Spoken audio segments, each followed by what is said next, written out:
बिहार के हालात, राजनीतिक हालात काफ़ी संशय की बनी हुई है और आरजेडी का जो सरकार है, कहा जा रहा है कि अब नहीं बचेगी। मेरे साथ आरजेडी के विधायक हैं राकेश कुमार रोशन जी। क्या कुछ लग रहा है, नीतीश जी जो संशय पैदा किए हैं स्थिति, उसमें आरजेडी कहां तक कैसे सफल होगी कि सरकार बचेगी या रहेगी? आरजेडी के तरफ से कोई कुछ बात नहीं है। हम लोगों ने देश के अंदर गैर भाजपा, गैर आरएसएस मुक्त देश और बिहार को बनाने के लिए हम लोगों ने ये गठबंधन बनाया था। और ये गठबंधन जो बना है उसके मुखिया नीतीश कुमार जी हैं। हम लोग आज भी उनको नेता मान रहे हैं। नीतीश कुमार जी, यदि कोई परिस्थिति पैदा हो रही है या आप मीडिया के लोग जो भी न्यूज़ चला रहे हैं उसके संबंध में उनको स्पष्टीकरण देना चाहिए।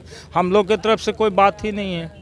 लेकिन जिस तरीके के हालात अभी पैदा हुए हैं और कर्पूरी ठाकुर के जयंती के दिन जिस तरीके से नीतीश कुमार ने, कहा जा रहा है कि तेजस्वी यादव पे कटाक्ष किया कि परिवारवाद की बात करके, तो नहीं लगता है कि वो अपने तरफ से कुछ वैसी उनकी बात रही है जिसके वजह से इस तरह ऐसा कहीं तो नहीं था कि नीतीश जी लालू जी पर कोई कटाक्ष कर रहे थे या तेजस्वी जी पर। ये आप लोग कल्पना कर रहे हैं। किसी का नाम तो उन्होंने नहीं लिया।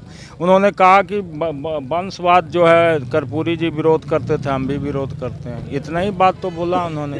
कोई लालू जी या तेजस्वी जी का इसमें कौन सा बात है? नहीं, पहले अमित शाह का भी बयान आया था कि हम जिस तरीके की स्थिति बनी थी पहले के नीतीश जी से नहीं चाहते थे, लेकिन उन्होंने भी कहा कि अगर ऐसा कुछ प्रस्ताव आता तो मानेंगे। और नज़दीकियां बढ़ी है उनकी बीजेपी के साथ। अमित शाह क्या कहते हैं, क्या चाहते हैं, उसका जवाब अमित शाह देंगे।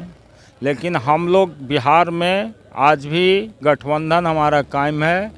नीतीश कुमार जी हमारे मुख्यमंत्री हैं। नीतीश जी गठबंधन के नेता हैं। उनको स्थिति स्पष्ट करना है यदि कोई परिस्थिति पैदा हुआ है तो, कि वो उनके तरफ से क्या हालात है। हम लोग तो अभी तक सर गठबंधन में हैं। अभी विधायक दल की बैठक हुई थी, क्या कुछ उसमें कहा गया? कुछ नहीं। विधायक दल का बैठक में हम लोगों ने एक लाइन में निर्णय लिया। हमारे राष्ट्रीय अध्यक्ष आदरणीय लालू प्रसाद यादव जी दल की तरफ से अधिकृत हैं। जो भी फैसला लेंगे हम सारे विधायक उनके साथ खड़े हैं। आप मीडिया पे आरोप लगा रहे हैं, अगर वैसी बात बनी कि नीतीश जी अगर शाम में इस्तीफा कर देते हैं तो आरजेडी का अगला कदम क्या हो सकता है? नहीं, आप लोग ही हमेशा ये समाचार चला रहे हैं सूत्र के माध्यम से, तो आरोप तो किस पे लगेगा? कोई सूत्र है तो उसको भी तो स्पष्ट करना चाहिए।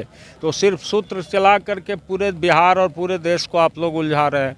तो आपको मीडिया पर हम आरोप नहीं लगा रहे हैं। आपने यदि खुद इस परिस्थिति को पैदा किया तो यू हैव टू क्लियरफाई कि क्या प्रेजेंट सिचुएशन है, क्या नहीं है। आप ही बता सकते हैं। नहीं लग रहा है। पिछले बार आप लोग को मौका नहीं मिला था, नीतीश जी आनंद फानंद में राजभवन रात में गए और सब स्थिति, लेकिन इस बार तो मौका है। अगर वैसी स्थिति परिस्थिति बनी तो तैयार है आरजेडी? जी नहीं, हम लोग तो अभी कोई बात इस पर नहीं किए हैं। हम लोग अभी भी गठबंधन में, गठबंधन का जो फैसला है हम लोग गठबंधन के साथ हैं। बाकी जो स्थितियां हैं, कोई भी यदि किसी तरह का विरोधाभास है या कोई भी बात है तो नीतीश जी हम लोगों के गठबंधन के नेतृत्व के साथी हैं। उनको स्पष्ट करना है कि what he has to do. तो ये थे राकेश कुमार रोशन जी। इनका साफ तौर पर कहना है कि जब तक स्थिति वैसी नहीं बनती है और नीतीश जी क्लियर नहीं करते हैं, अब तक इन्होंने नेता मान रखा है उन्हें। जब तक स्थिति नहीं क्लियर होती है, नीतीश इस्तीफा नहीं दे, तब तक आरजेडी अपना जो पत्ता है वो नहीं खोलेगी। लेकिन लालू यादव को अधिकृत जरूर कर दिया गया है। किसी भी परिस्थिति से निपटने के लिए लालू यादव यहाँ तक संकट मोचक बनकर निकले हुए हैं। और जहाँ तक पहले तेजस्वी यादव के हाथों में जो कमान थी, अब लालू यादव ने खुद ले लिया है। देखने वाली बात हो कि नीतीश कुमार का अगला कदम क्या होता है और उसके बाद आरजेडी क्या कुछ तैयारी करके रखी हुई है। हम और पल पल की अपडेट देते रहेंगे, तब तक हमारे साथ बने रहिए। अगर आपको ये खबर अच्छी लगी तो चैनल को सब्सक्राइब करना नहीं भूलें और बेल आइकन जरूर दबाएं।